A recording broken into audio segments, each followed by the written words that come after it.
Welcome my dear students of class 9B to my civics class. Today's class is the same lesson, the salient features of the constitution. Points as I mentioned, please look at the board. First point, international peace and security. Second, welfare state. Third, law and justice. Fourth, fundamental rights and directive principles. And fifth, rights are not absolute. First point, international peace and security. International peace and security now I am going to discuss. What is international peace and security? Now I am going to discuss. My dear students, during the period when the British came to India, they left no privilege for the people of India, and as a result, people did not have any independent rights. They were unable to exercise any of their independent rights. Why? Because India was dependent on the British. The British made it their colony. But after independence, the constitution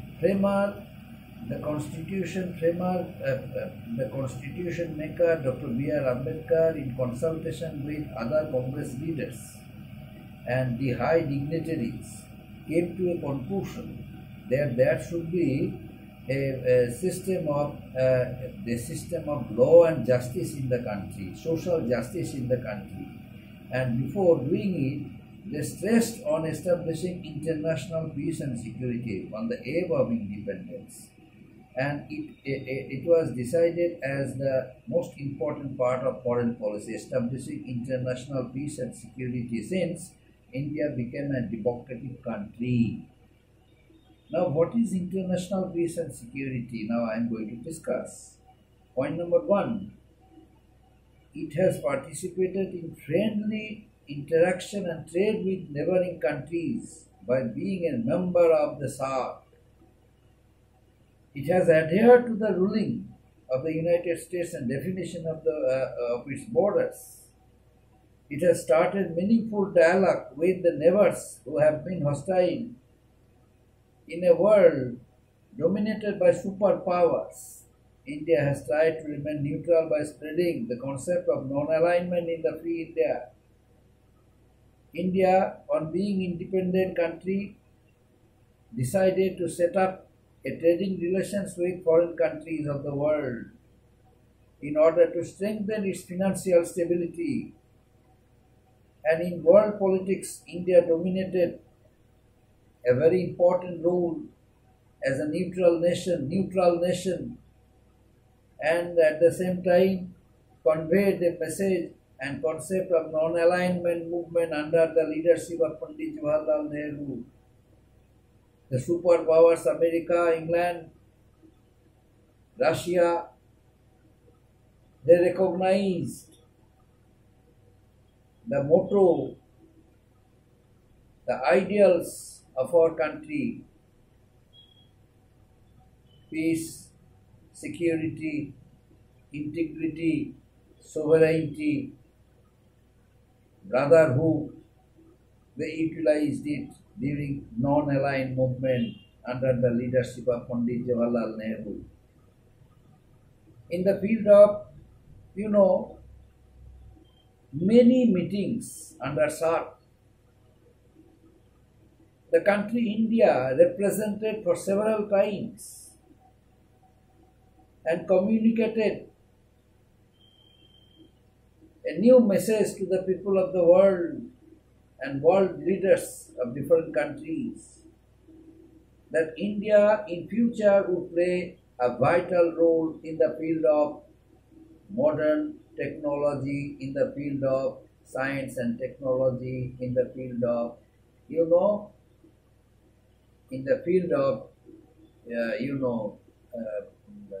establishing,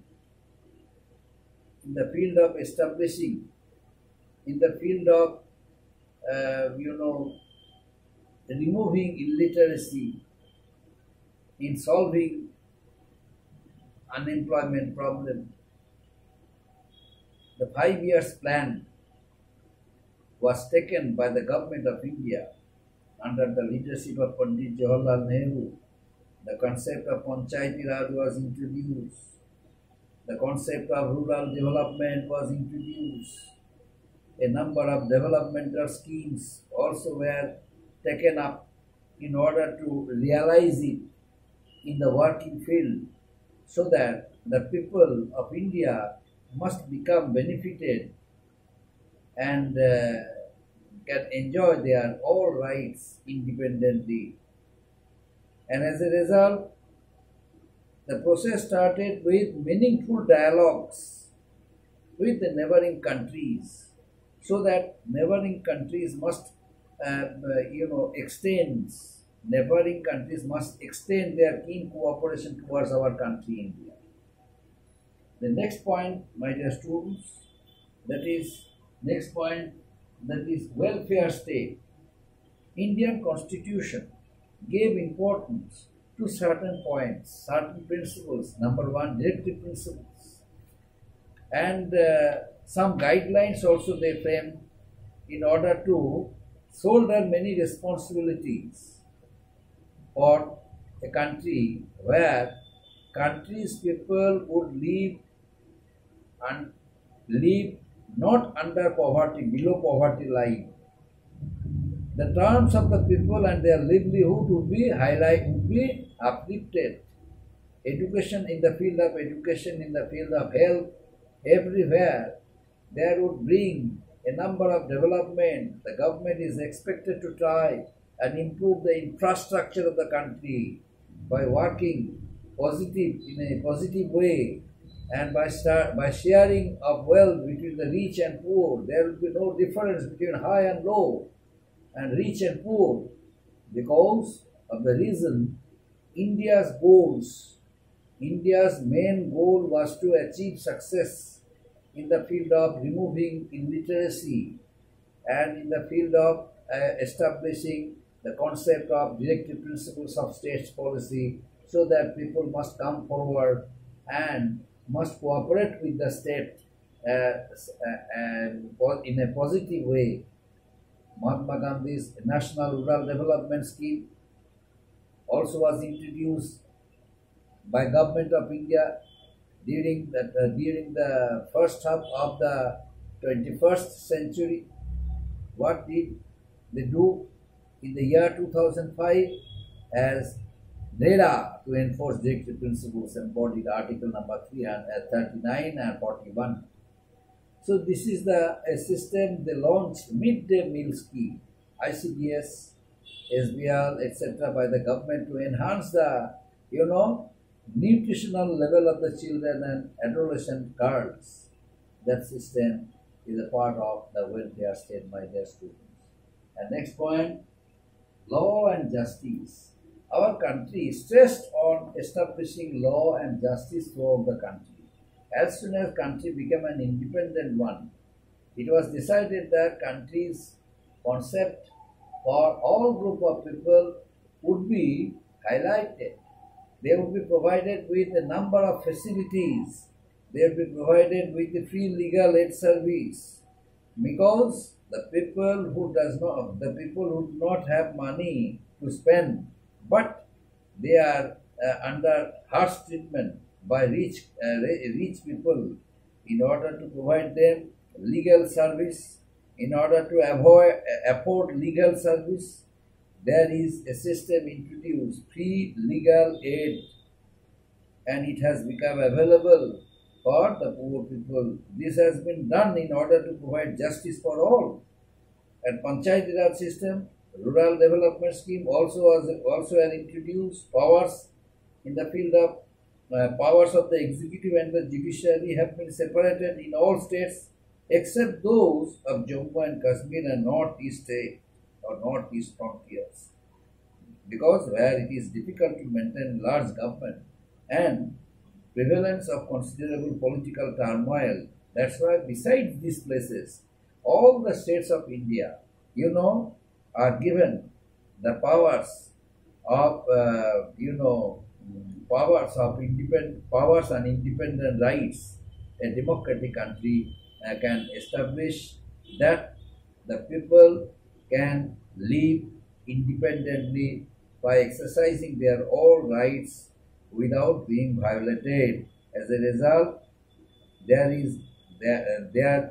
came a separation between the executive and judiciary. And next point, my dear students, fundamental rights and directive principles. Fundamental rights and directive principles means fundamental right. Directive principles are the instructions to the states to abide by the rules and regulations of the Constitution of India. In the Constitution, a number of articles are mentioned. So a state or the head of the state concerned is supposed to follow the system of the Constitution and the number of articles mentioned while passing any law in the state assembly or while discussing any amendment of the Constitution. They are supposed to follow the system of the Constitution, and that's why it is due to that reason the directive principles give direction to the government regarding the policies they should make, they should frame, and the action they should take to achieve their objectives of a welfare state. That's why fundamental rights are also are declared justiciable to a court of law, but directive principles are not justiciable. This is not justiciable.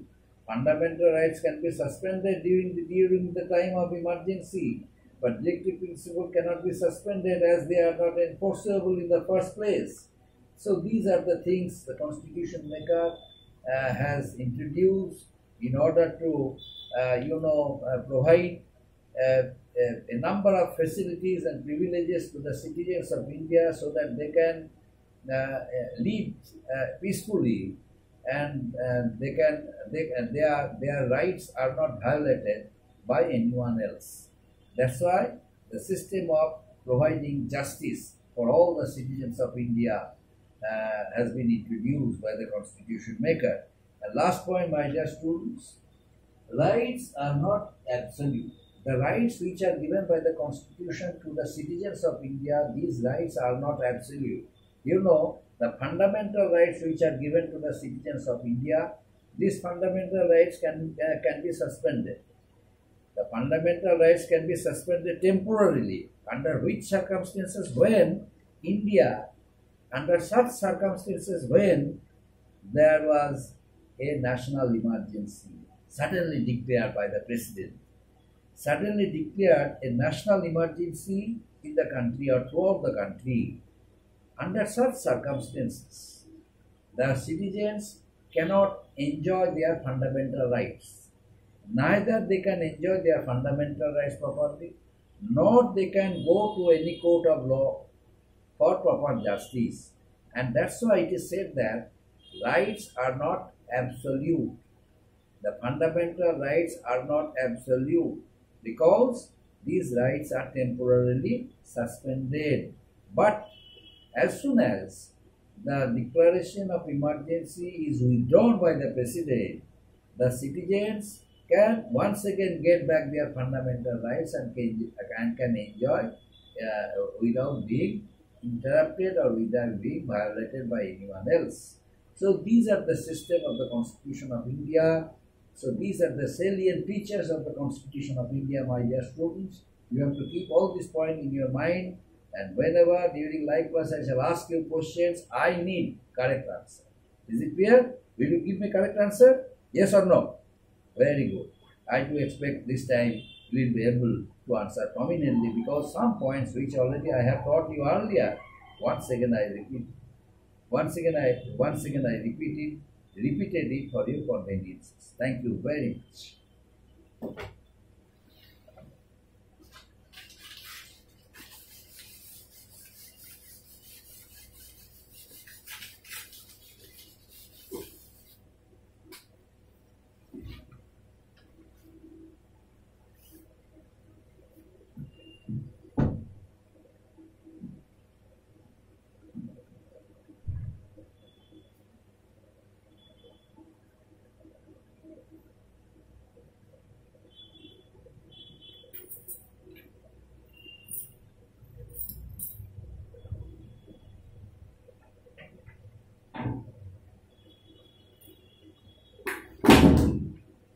আরে